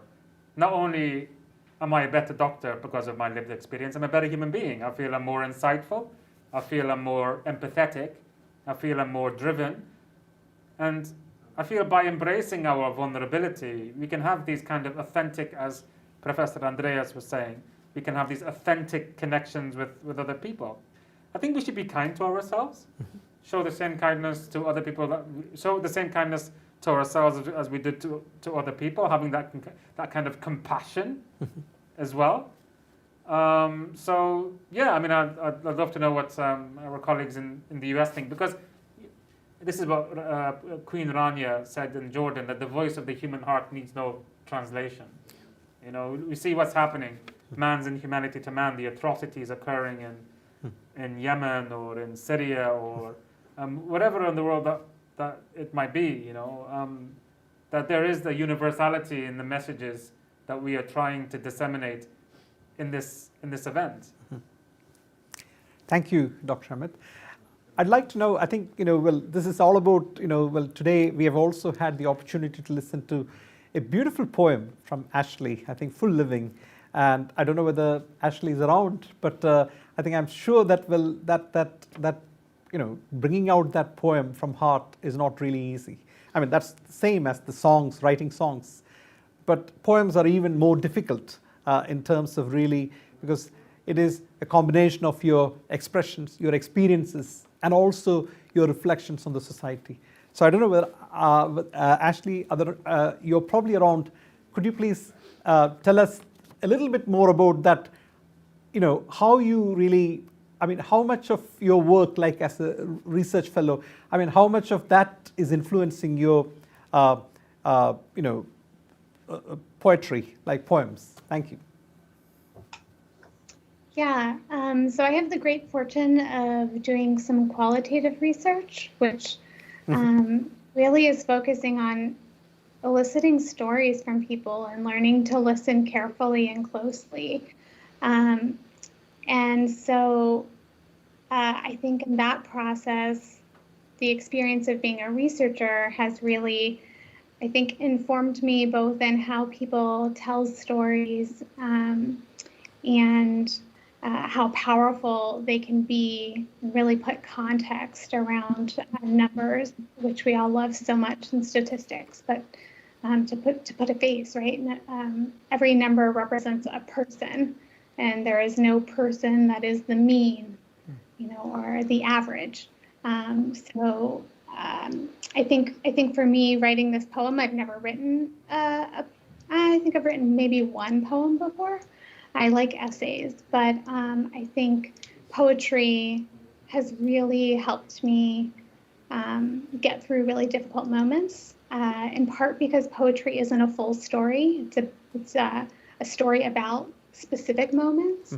And for me, when I'm very unwell or very depressed, there isn't a full story. It's only the moment, and I can't see past it. And so I have found so much strength, and reading other people's writing about really difficult moments and being able to move past them just to the next moment. Right? Nothing's ever resolved, but just to the next moment. So. Thank you. I took a risk and wrote a poem, and I hope you all like it. Thank you. Please keep doing this. I think this is really wonderful because you're bringing out emotions. Finally, the last 30 seconds, Amanda, I think you were really bold at that.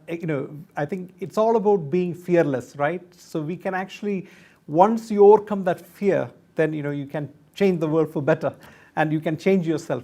What is your kind of quick reflection on that? And then we'll hand over to Professor Asif.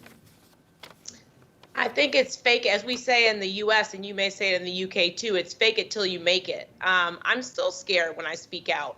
When I see racism happening, I get a little bit scared every time. My heart will beat quickly. Sometimes my stomach drops. Like how you feel when you're on a roller coaster. But I do it anyway, and I keep doing it. Because to be silent, to me, has always been worse. And I've always gone home thinking, I should have said something about that. That wasn't right. I should have stood up for my friend or my colleague when they were being treated differently. I should have stood up for this patient. And so I think while I may appear fearless, I have a pretty loud voice that carries. My dad says it's a stage voice that helps me, but I'm always scared. So it's okay to be scared, but you just go for it and you do it because you want to stand up for other people and to let them know that they're not alone. And I want to work for a world where everyone is treated equitably, no matter how they look. And we're not there yet. So Very well we'll said. keep doing it. Very well said. Thank you, Amanda. And I think finally, I'd like to really end this session by thanking the person who brought us together, Professor Asif Ahmed. I think who has been really, he has always expressed that desire to unite people, I think, which we all need to cherish. Thank you ever so much. And I will hand over to Professor Asif Ahmed. Thank you. Thank you, Sabu. I would just say this would not have happened without Professor Martin, Dr. Ahmed, Hankia, and all of you, and the musicians who've given their time pro bono. So we're grateful to everybody who's been here. And then finally, I haven't mentioned yet, but I will. You have a time to fill in that questionnaire because it's really, really important. With some live music in a minute. Oh yeah, with some live music in a minute. But what I wanted to say, the take-home message for me is kindness. Kindness spreads like wildfire. And I want to say this because I'm dyslexic. I have ADHD. I'm deaf in one ear. And that's why some words don't come out because I've never heard them correctly. So I just think it doesn't matter what you do as long as your integrity and your authenticity comes through. That's what people want to hear, and don't worry about it. We're here. Why I'm associating, I'm the founder and executive chairman of Mirzam Therapeutics. But I've aligned myself to this university because the leadership of this university wants to be the most research intensive and inclusive. And this is why Yale has partnered with us. So I hope that gives you, and this is a pilot. We will do one better and bigger one later on when we're out of complete lockdown and we can meet. But right now, I apologize, my attention is on India this whole week, trying to help to see if we can get oxygen to India. And if whatever you can do, wherever you are, please try to help India right now. Thank you. And I will give you Orca Boy to play some more music. And in that time, if you could fill in that form, Please. that questionnaire, that would be great. Yeah. Appreciate that very much. Because the data that we generate from the study can help us design future events, but also it can also increase the likelihood of the longevity of this event. So we can keep on doing it year after year. That's the power of data. I mean, maybe Andreas, exercise your powers of persuasion, because oh, you're on silent. Oh, you're on mute. Sorry. Can you hear me now? We can, loud and clear. I just hope that we could put up the code so that people can fill this information. We really appreciate it. And as a thank you gift, we're going to be Orca Boy, but I don't see the QR code yet or the slide. So if our colleagues could help us, that would be great. Yep, we'll do that right now as we speak. And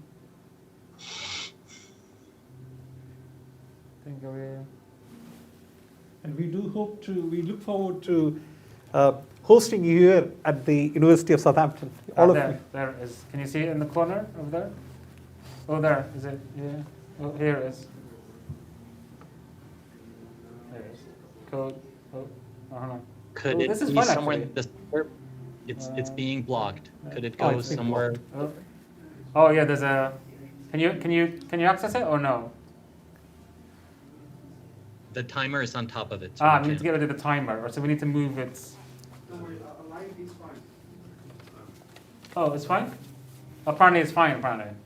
Yeah. Let's just get on with it. Please appreciate some music and fill in the questionnaire. We'll come back to you in a minute with votes of thanks. Thank you.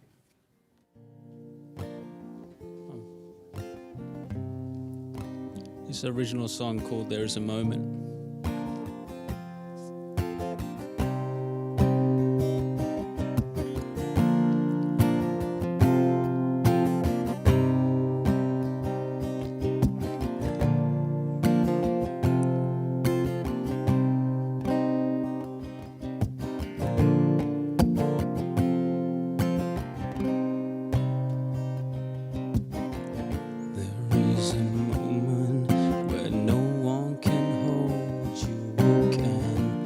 There's a moment, my friends. There is a moment where no one can hold you again. There's a moment, my friends. There is a moment where no one can hold you again. There's a moment, my friends. There is a moment when no one can hold you again. There's a moment, my friends. Am I alive or am I dead? Am I alone in my head? Am I falling from the edge of the bed?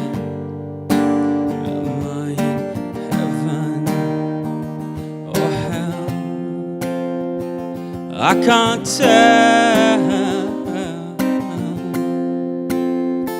in the swell.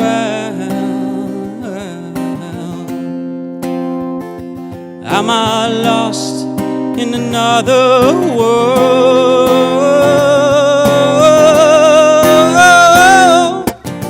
There is a moment when no one can hold you again. There's a moment, my friends.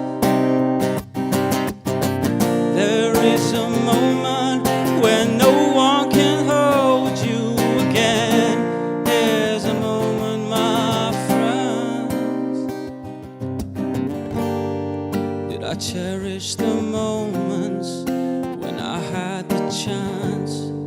Did I follow my heartbeat, or did I wait in the stands? Did I live in the shadows, or did I follow the light? Am I in heaven or hell? I can't tell. Will I sail to the sun?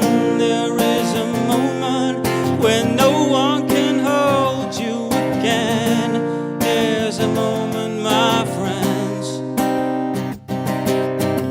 There is a moment when no one can hold you again. There's a moment, my friends.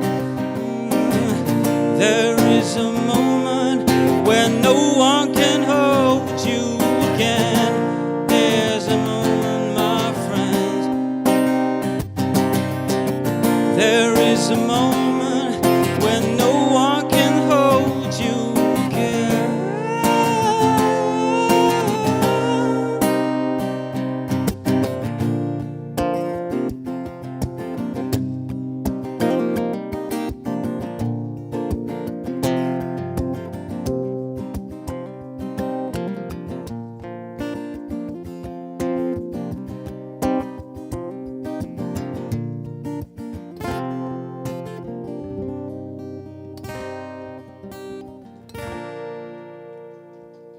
Thank you.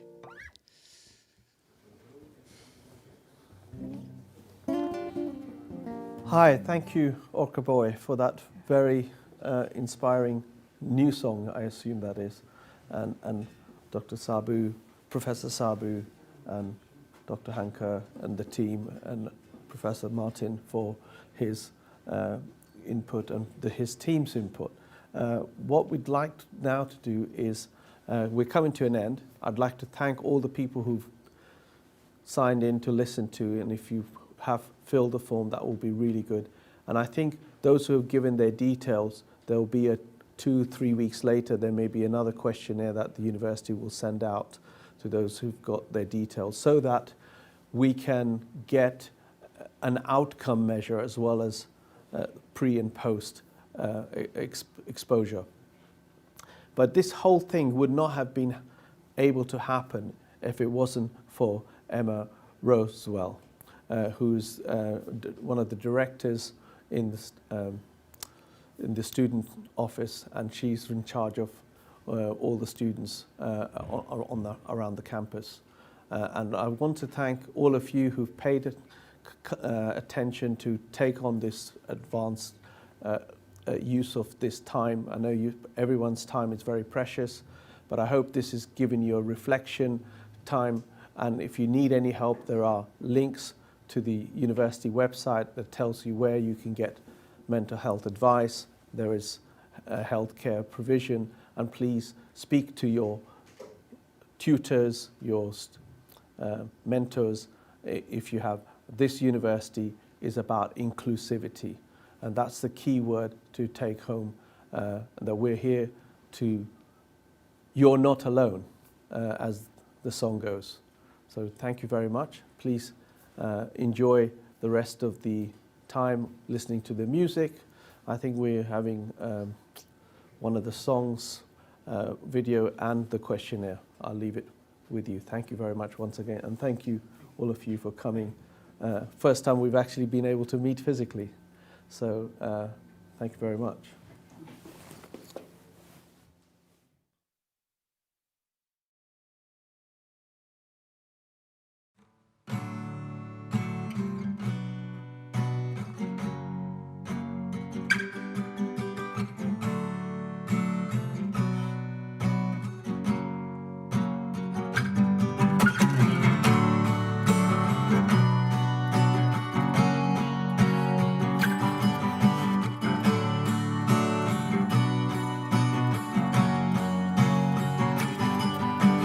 Feet on the air, your head on the ground. Try this trick and spin it, yeah. You had a collapse, the there's nothing in it, and you'll ask yourself, where is my mind? Where is my mind? Where is my mind? Way out in the water, see it swimming.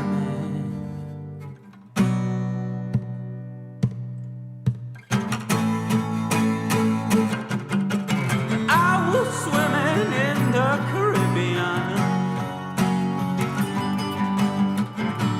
Animals were hiding behind the rocks, yeah.